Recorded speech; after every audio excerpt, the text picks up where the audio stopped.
నిజ నిర్ధారణకు అంతిమ నిర్ణయం DNA టెస్ట్. ఉన్నది ఉన్నట్లుగా వాస్తవాలను శోధించి వివరించే మన DNA టీవీ, మన రాష్ట్రం, మన ఛానల్. Sachidanandapuram model police station opening రావడం నిజంగా చాలా అదృష్టంగా భావిస్తున్నాం. రోజు ఈ కార్యక్రమానికి నాతో పాటు ముఖ్య అతిథిగా విచ్చేసిన మన డీసీపీ గారు కృష్ణ గారికి, అదేవిధంగా నిత్యం ట్రాఫిక్కి సంబంధించి కానీ, లా అండ్ ఆర్డర్కి సంబంధించింది కానీ అన్ని విషయాలని కూడా టెక్నాలజీని బేస్ చేసుకొని ఇక్కడ లా అండ్ ఆర్డర్ కంట్రోల్ చేయడంలో, అదేవిధంగా టెక్నాలజీని అడాప్ట్ చేయడంలో కూడా రాష్ట్రంలోనే ముందుంటే మా సిపి గారు రాజశేఖర రావు గారికి, అదేవిధంగా పెద్దలు గౌరవనీయులు అన్న ఎంపీ గారు జిడి గారికి, అదేవిధంగా అన్న ఎమ్మెల్యే గారు కోటమ్మ గారికి, అదేవిధంగా పెద్దలు మన డీసీపీ కేవీసీ సరిత గారికి, డీసీపీ క్రైమ్ తిరుమలేశ్వరరెడ్డి గారికి, అదేవిధంగా డీసీపీ సిఎస్డబ్ల్యూ ఉదయరాణి గారికి, డీసీపీ ట్రాఫిక్ కృష్ణమూర్తి నాయుడు గారు, డీసీపీ ప్రసాద్ గారికి అందరికీ ఎంతో పేరుపైన ధన్యవాదాలు. ఎస్పెషల్లీ ఈరోజు ఈ కార్యక్రమాన్ని ఇంత బాగా ఆర్గనైజ్ చేయడమే కాకుండా ఒక మోడల్ పోలీస్ స్టేషన్ని, నాకు తెలిసి రాష్ట్రంలో ఇది ఫస్ట్ పోలీస్ స్టేషన్ అన్నమాట. అంటే మోడల్ పోలీస్ స్టేషన్స్ చాలా కట్టున్నారు, కానీ అన్నిటికీ మించి చాలా వెరైటీ. అంటే లోపలికి రాగానే ఏదో పోలీస్ స్టేషన్కి వచ్చాము, మనకి సాధారణంగా ఒక ఫీల్ ఉంటుంది. హాస్పిటల్కి వెళ్ళేసరికి హాస్పిటల్ వాతావరణానికి సగం జబ్బులు ఇంకా ఎక్కువ. మనకి పోలీస్ స్టేషన్కి వచ్చేసరికి, కొన్ని పోలీస్ స్టేషన్లోకి వెళ్ళేసరికి మనకున్న బాధ కొంచెం రెట్టింపు అయ్యే పరిస్థితి ఉంటుంది. ఆ అట్మాస్ఫియర్ పట్టో, లేకపోతే అక్కడున్న సర్కమ్స్టెన్సెస్ పట్టో. కానీ ఇక్కడికి వచ్చేసరికి నాకు ఒక కార్పొరేట్ ఆఫీస్లోకి వచ్చినంత ఫీలింగ్ కలిగింది. దట్స్ వై నేను అంత అప్రిషియేట్ చేస్తాను.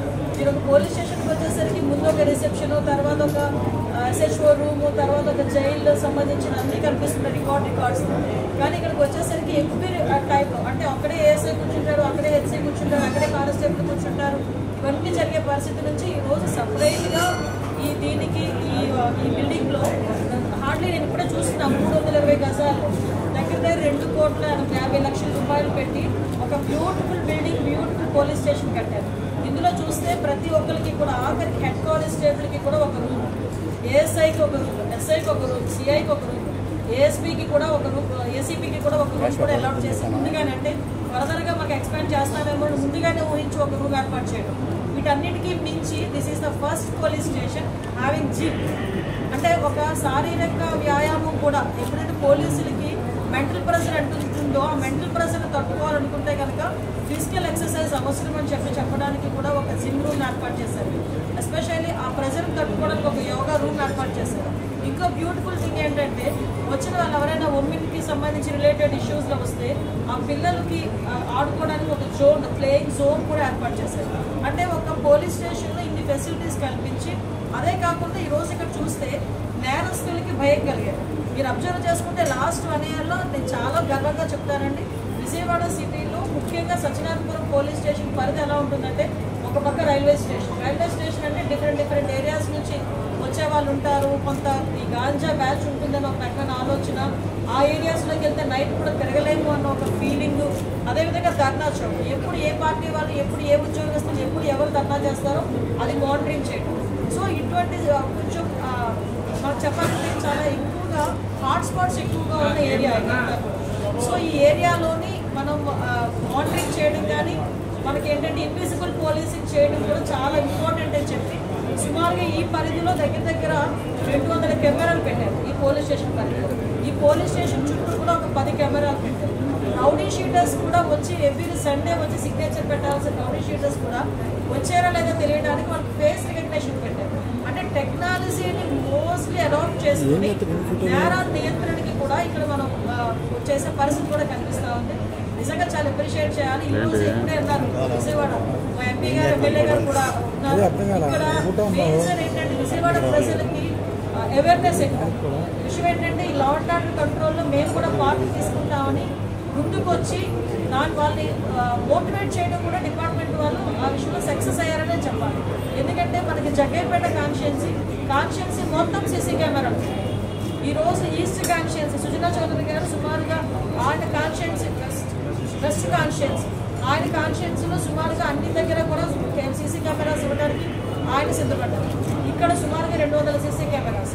అంటే ఇంకొకటి ఏంటంటే ఇక్కడ కూడా మానిటరింగ్, ఇందాక నేను దగ్గర విన్నాను మన వాళ్ళు చెప్తా ఉంటే, ఈవెన్ మనకి ఎక్కడ అదేవిధంగా లాక్ చేసిన హౌస్కి కూడా వాళ్ళు కెమెరా ఫిట్ చేసి ఆ మానిటరింగ్ కూడా ఇక్కడ పెట్టుకుంటారు. అంటే దొంగతనాలు కూడా జరగకుండా మీరు అబ్జర్వ్ చేస్తే ఏ నేరం జరిగినా కూడా వితిన్ 24 అవర్స్లో పట్టుకోగలుగుతున్నారు పోలీస్ డిపార్ట్మెంట్. అంటే ఆ ఇన్విజిబుల్ పోలీసింగ్ ద్వారా ఈవెన్ డ్రోన్ వాళ్ళు ఉన్నా లేకపోయినా ఒక డ్రోన్ రోజు కూడా ఈ పరిధిలో తిరిగే పరిస్థితి కనిపిస్తూ ఉంది.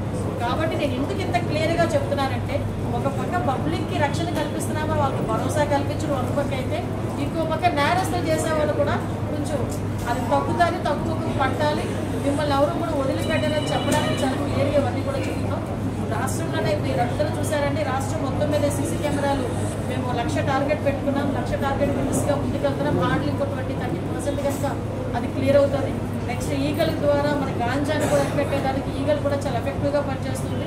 మీరు ఈ మధ్యకాలంలో చూస్తే ఈగల్ కల్టివేషన్ తగ్గింది. మనకి ఒరిస్సా అటువైపు నుంచి వస్తుందంటే రీసెంట్గా మొన్నని ఒక చిన్న మీటింగ్ యాక్చువల్గా పోస్ట్పోన్ అయింది. మళ్ళీ రీసెంట్గా ఈ వీక్లో మన డీసీపీ గారు కూడా మీటింగ్ అటెండ్ అవుతారు. ఒరిస్సా అండ్ పోలీస్ అండ్ మన పోలీస్ కలిపి coordination meeting. At the same time మీ అందరికీ కూడా ఒక విన్నపం, యోగా డే కూడా June 21 యోగా డే కూడా జరుగుతుంది. ఆ రోజు గౌరవ ప్రధానమంత్రి మోడీ గారు కూడా విశాఖపట్నం వస్తున్నారు. దానికి ప్రతి ఒక్క నెల రోజుల ప్రోగ్రామ్స్ కూడా ఇచ్చున్నాం. ఆ నెల రోజుల ప్రోగ్రామ్స్లో కూడా నేను చాలా ప్రౌడ్ టు సే మా పోలీస్ డిపార్ట్మెంట్ ఫస్ట్ ఇనిషియేషన్ తీసుకొని 5,000 మందితో విశాఖపట్నం బీచ్లో ఫస్ట్ స్టార్టింగ్ కూడా మేమే చేసాం, డిపార్ట్మెంటే చేసాం. సో అన్ని విషయాల్లోని కూడా ఈ 1 ఇయర్ కాలంలోనే మీరు అబ్జర్వ్ చేస్తుంటారు, ఎక్కడ కూడా హౌస్ అరెస్టులు లేవు, పరదాలు కట్టట్లేదు, చెట్లు కొట్టట్లేదు, జనాలకి ఎవరికి ఇబ్బందులు పెట్టట్లేదు, సీఎం గారు వస్తున్నారని షాపులు ముయ్యట్లేదు, ఎవరో మంత్రులు వస్తున్నారని ట్రాఫిక్ ఆపట్లేదు. పబ్లిక్ రిలేటెడ్కి మేము మెయిన్ ప్రాధాన్యత ఇచ్చి వాళ్ళ భద్రత ధ్యేయంగా ఈరోజు మేము పనిచేస్తున్నాం. దీనికి ప్రజాప్రతినిధులు ఎస్పెషల్లీ పోలీస్ డిపార్ట్మెంట్ అందరూ కూడా సహకరిస్తున్నారు. ఎంత ప్రెజర్ ఉన్నా కూడా పోలీస్ డిపార్ట్మెంట్ ప్రజలకు సేవ చేసే విషయంలో వెనకడికి వేయరు అని చెప్పడానికి సంవత్సర కాలంలో మా పోలీస్ డిపార్ట్మెంట్ పనిచేసిన తీరు బట్టి మీ అందరికీ కూడా అర్థమయ్యే 24/7 జాబ్.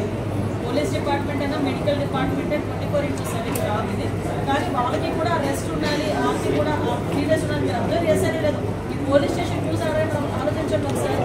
ఒక యోగా రూమ్ ఉంది, ఒక సిమ్ రూమ్ ఉంది, ఒక రిలాక్సేషన్ తీసుకుంటే సేఫ్టీ వాళ్ళు కూడా సెలవులు ఇచ్చే విషయాన్ని కూడా ఎక్కడ కూడా ఇబ్బంది లేకుండా చట్టాన్ని కంట్రోల్ చేయాల్సిన పోలీసు.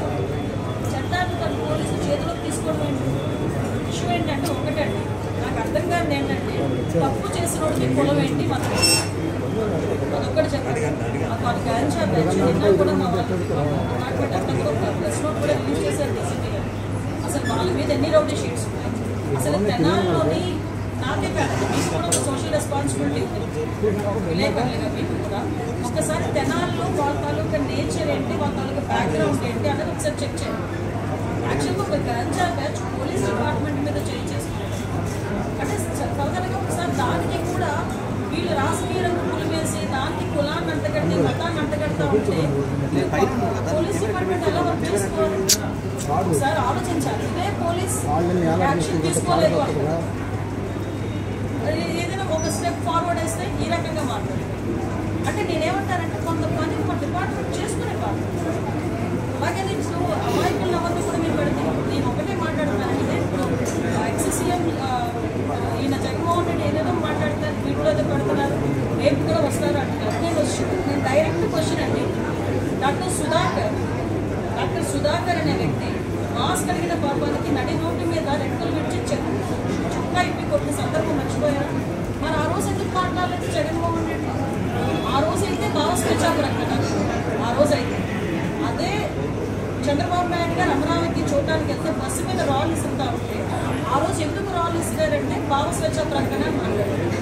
అదే పోలీస్ డీసీపీ ఆఫీస్కి పక్కనే ఉన్న మా సెంట్రల్ ఆఫీస్ మీద దాడి చేస్తే మా కార్యకర్తలకి బీపీ వచ్చింది అన్నారు. ఇవన్నీ ఎక్సీఎం మాట్లాడిన మాటలే కదా. ఈరోజు అదే వరప్రసాద్ అని మన రాజమండ్రిలో వరప్రసాద్ అని ఇసుక మాఫియా గురించి మాట్లాడితే పోలీస్ స్టేషన్లో కూర్చుని శిరోమండనం చేస్తే మరి ఆ రోజు ఎందుకు మాట్లాడలేదు? దళిత నాయకులు ఆ రోజు దళితులు ఎందుకు శిరోమండనం చేశారు అని చెప్పి ఆ రోజు ఎందుకు మాట్లాడలేదు? ఆ రోజు ఎందుకు వరప్రసాద్ ఇంటికి వెళ్ళి పలకరించలేదు? ఆ రోజు ఎందుకు డాక్టర్ సుధాకర్ ఇంటికి వెళ్ళి పలకరించలేదు? ఆ రోజు ఎందుకు ప్రవీణ్ ఇంటికి వెళ్ళి పలకరించలేదు? అంటే పులివెంద నాగమ్మ అనే అమ్మాయిని చాలా టోటల్గా హత్య చేస్తే మేము వెళ్తే మా మీద అట్రాసిటీ కేసులు పెట్టారు. మరి పులివెందుల నియోజకవర్గంలో నాగమ్మ ఇంటికి కులాలని మతాలని రెచ్చగొట్టడానికి మాత్రమే ఈరోజు తప్పు చేసిన వాడి ఇంటికి అదేవిధంగా గాంజాయి బ్యాచ్ వాళ్ళ ఇంటికి వెళ్తున్నాడంటే అతని బ్యాక్గ్రౌండ్ ఏంటో మనం కూడా ఆలోచించుకోవాలి, ప్రజలు కూడా ఓకే. ఎందుకంటే నేను మాట్లాడుతున్నాను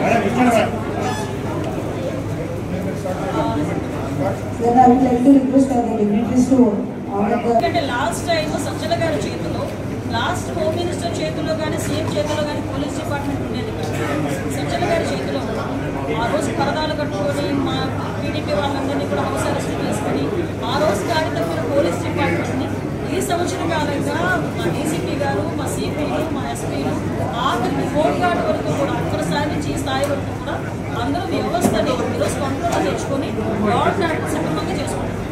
అది ప్రజలు కూడా గమనించారు.